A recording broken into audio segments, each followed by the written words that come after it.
Assalamualaikum warahmatullahi wabarakatuh. Nama saya Muhammad Farul Rozi. Saya akan mempresentasikan materi yaitu OSI Seven Layers.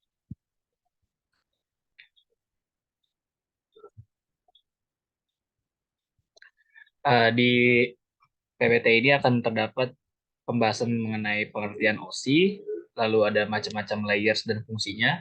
Yang ketiga ada fungsi OSI, dan yang keempat cara kerja model OSI.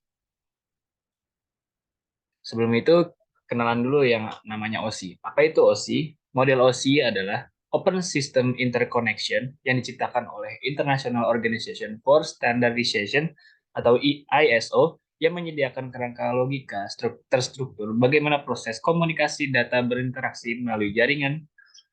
Dahulu, komunikasi data yang melibatkan komputer-komputer dari vendor yang berbeda-beda. Masing-masing vendor menggunakan protokol dan format data yang berbeda-beda, sehingga ISO membuat suatu struktur komunikasi yang dikenal sebagai model OSI yang identifikasi mendefinisikan standar untuk menghubungkan komputer-komputer dari vendor yang berbeda-beda. Lalu ada macam-macam layers dan fungsinya. Yang pertama, kita akan bertemu dengan physical layer. Nah, di physical layer ini berfungsi sebagai untuk mendefinisikan media transmisi jaringan, sinkronisasi bit, arsitektur jaringan seperti Ethernet, topologi jaringan, dan pengabelan. Dan yang kedua ada data link layer untuk menentukan bagaimana bit-bit data dikelompokkan menjadi format-format yang disebut sebagai frame. Nah, yang ketiga ada network layer untuk mendefinisikan alamat alamat IP dan menyediakan fungsi routing sehingga paket dapat dikirim keluar dari segmen network lokal ke suatu tujuan yang berbeda pada suatu network. Nah, di layer keempat ada transport layer untuk memecah data ke dalam paket-paket data serta memberikan nomor urut ke paket-paket tersebut sehingga dapat disusun kembali pada sisi tujuan setelah diterima. Lalu di layer kelima ada session layer. Nah, di session layer ini berfungsi sebagai mendefinisikan bagaimana koneksi dapat dimulai, dipelihara, atau diakhiri. Nah, di di layer ke-6 ada presentation layer. Untuk mentranslasikan data yang hendak ditransmisikan oleh aplikasi ke dalam format yang dapat ditransmisikan melalui jaringan. Nah, di layer yang terakhir yaitu layer ketujuh ada application layer. Nah, di application layer ini berfungsi sebagai antarmuka dengan aplikasi dengan fungsionalitas jaringan, mengatur bagaimana aplikasi dapat mengakses jaringan, dan kemudian membuat pesan-pesan kesalahan.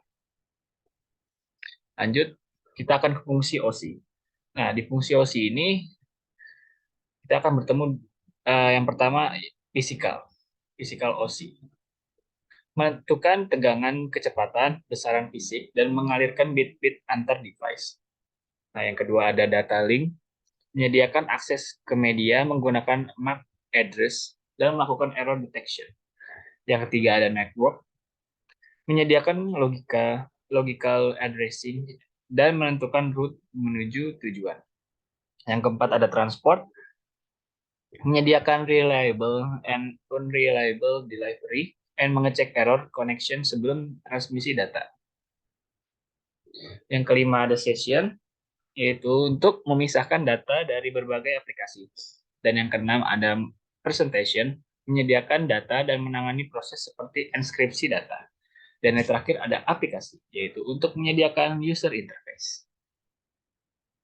Nah, gimana sih cara kerja model OSI? Nah, dia nih cara kerjanya. Yang pertama yaitu untuk informasi berawal dari layer application, informasi kemudian melewati layer presentation dan layer session. Pada tahap ini biasanya belum dilakukan transformasi data.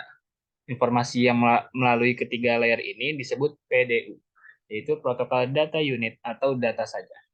Nah, yang kedua yaitu setelah sampai di layer transport, data akan mengalami transformasi ke bentuk yang lain, yaitu disebut segmen. Dan yang ketiga ada segmen mengalir ke layer network dan kemudian diubah menjadi paket. Lalu cara kerja keempat yaitu paket mengalir ke layer data link dan kemudian diubah menjadi frame. Lalu cara kerja yang terakhir juga, frame mengalir ke layer fisikal dan kemudian diubah menjadi bits atau bit-bit.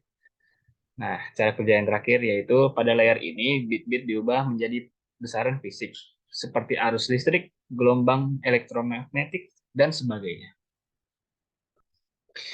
Nah, proses perubahan bentuk dari satu layer ke layer berikutnya dilakukan dengan menambahkan header khusus yang disebut enkapsulasi. Proses enkapsulasi terjadi berulang-ulang hingga data diubah menjadi bit-bit.